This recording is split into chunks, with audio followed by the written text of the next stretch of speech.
camera. Yes, this is my camera. Is that your camera? Yes. Yeah. Okay. Is that your camera?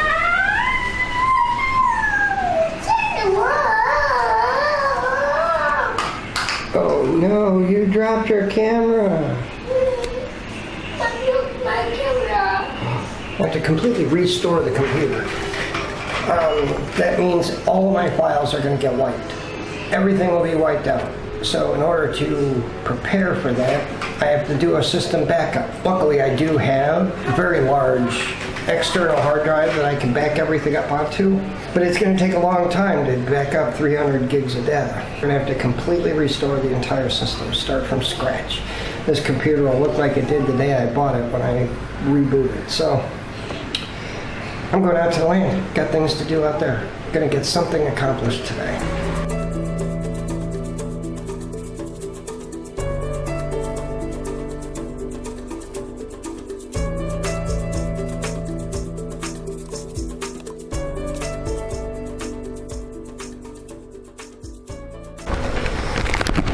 Now, last week I suggested we try and do a little Q&A.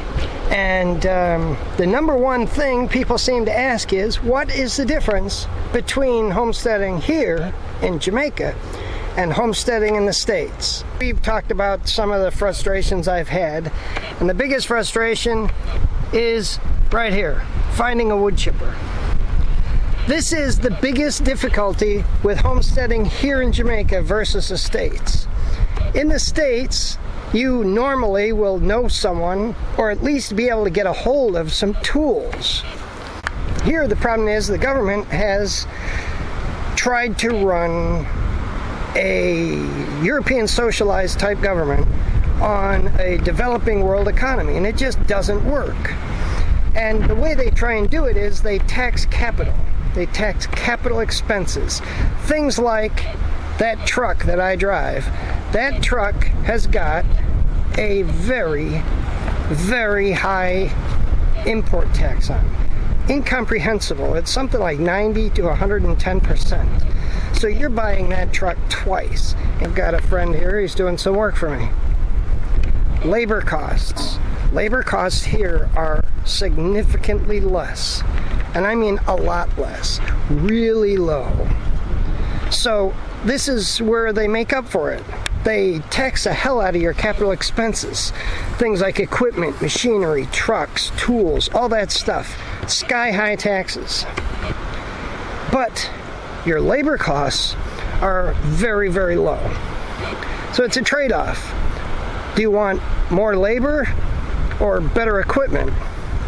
I'm trying to kind of split the difference. There are certain things you absolutely need equipment for. There are other things you need labor for. So your labor costs are significantly less. You can afford to bring someone in and work for you and get a lot done for very little.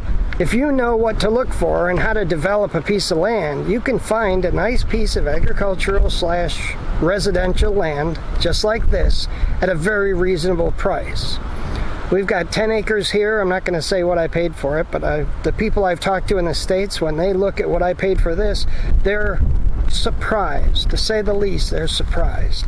So you can find good property at a very reasonable price.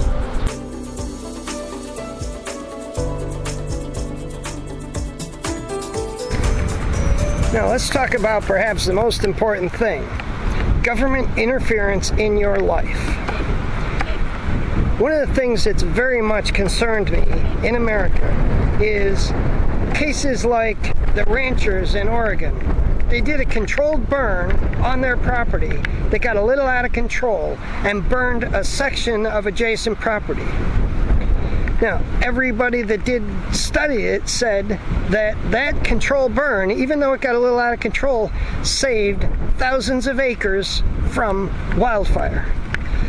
There was no damage to anything, yet these two ranchers went to prison for 5 years on terrorism charges. The American government is seeking to do everything they can to control your life in ways they should have no control over. You can't get off-grid in certain places. There's actually been a case trying to force people to tie into the grid. People that don't want to be tied to the grid are being forced. Government forcing them to do so.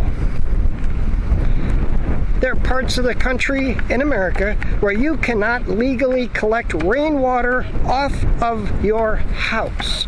You are literally not allowed to put rain barrels and collect the water that God sends onto your property.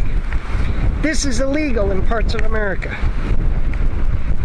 This is the number one benefit I see to living in Jamaica.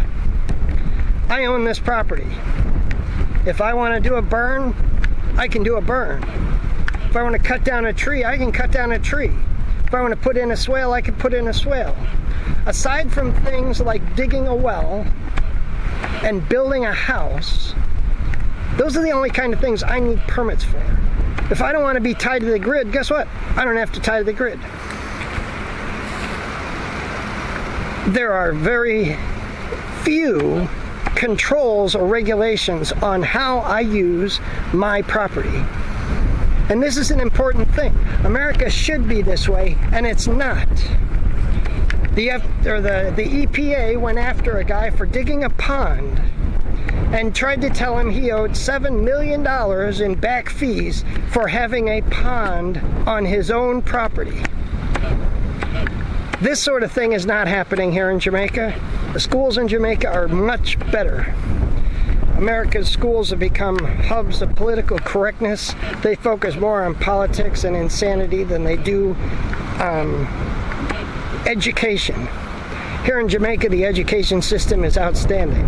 It's private, and you pay for it, but those of you that think you're getting free education in the States, you're not. You're paying for it, and you're paying a lot.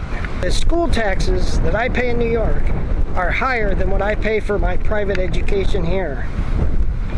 And I get a better education than I do in New York. Much better. One more thing that separates Jamaica from the States.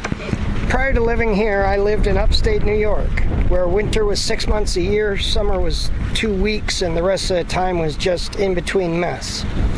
I have significant spinal injuries. I have multiple cervical and lumbar herniations. I also have a compression fracture in the thoracic that's crooked. Never healed right. I am not a surgical candidate because surgery is actually more dangerous than leaving it alone.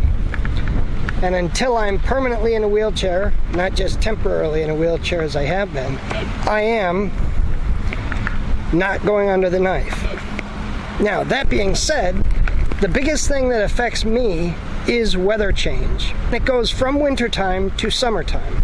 That spring, I spend about a month totally crippled, just absolute agony. That period of time in the fall, I go through a very similar, agonizing, crippling phase where I am completely immobilized. I mean, just horribly, horribly suffering. Here in Jamaica, we have one season, summer. It rains a little bit sometimes. We're kind of in the rainy season right now. But aside from the hurricanes, the weather here is fantastic, and frankly, the hurricanes haven't been so bad. I've been through a few of them.